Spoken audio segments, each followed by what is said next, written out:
aujourd'hui, il y a plus de gens sûrement prêts à voter pour moi qu'à voter pour un autre, parce qu'au moins, moi, je veux pas être élu, quoi. J'ai cet avantage. Alors que les autres, ils veulent être élus, et puis on sait bien pourquoi ils veulent l'être, quoi. Alors ça nous intéresse pas des masses.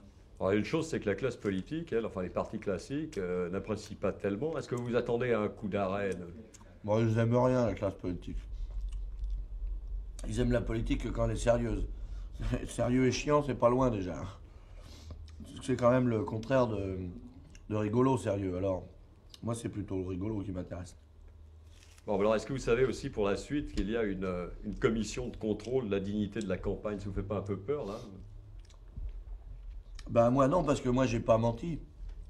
Alors la dignité de la campagne, je sais pas ce qu'ils veulent dire. À mon avis, ça veut dire qu'il faut pas insulter les autres candidats, mais moi je trouve que le plus insultant de l'histoire, c'est quand même la politique qu'ils nous font. Alors s'il y a vraiment une commission de censure en ce qui concerne la dignité, ils vont interdire aux hommes politiques de faire la politique qu'ils font, normalement. J'ai confiance dans la justice de mon pays. Bon, à part les abstentionnistes maintenant, où est-ce que vous pensez prendre des voix? À qui? À tout le monde, moi. Rien à foutre. Je m'intéresse pas spécialement à l'électorat, moi j'ai pas de parti. Moi, celui qui veut voter pour moi, il est bienvenu, quel qu'il soit. Du moment qu'il y trouve des raisons, il est le bienvenu.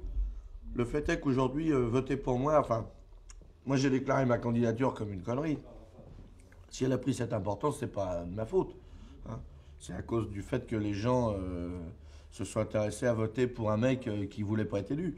Alors à partir de ça, ben, s'ils sont nombreux, c'est pas de ma faute, c'est donc bien de la faute de ceux qui font la politique d'habitude.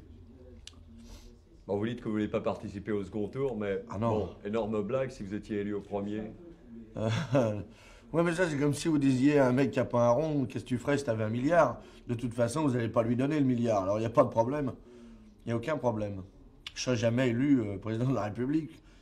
Et puis, je veux pas, en plus. Bon, ben alors ces voix que vous obtiendrez au premier tour, Ouais.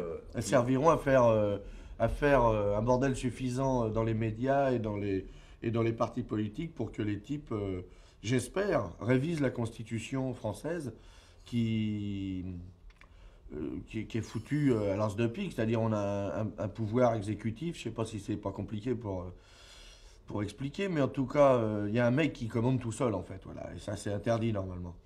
Encore la semaine dernière, le président de la République a fait l'étalage de la force de frappe. Il a dit c'est moi qui appuie sur le bouton, et en fait, c'est pas vrai. Dans la Constitution, c'est le Parlement qui doit décider de si on fait une guerre à quelqu'un. Mais il l'a complètement oublié, puisqu'il y a des lois maintenant. Il y a même une loi qui dit qu'on n'a pas le droit, on n'est pas obligé de faire voter une loi pour qu'elle existe. La loi numéro 45 dit que on peut, elle peut être comme ça sans être votée par le Parlement, elle peut exister la loi. C'est-à-dire qu'il y a une loi qui dit que les lois ne servent pas, quoi. C'est formidable. C'est un des seuls alors ça pays. m'amène à une question classique. Vous êtes candidat, quel est votre programme? Ah ben on n'est pas. C'est ça l'intérêt. Moi je veux pas être élu, donc j'ai pas raison d'avoir le programme.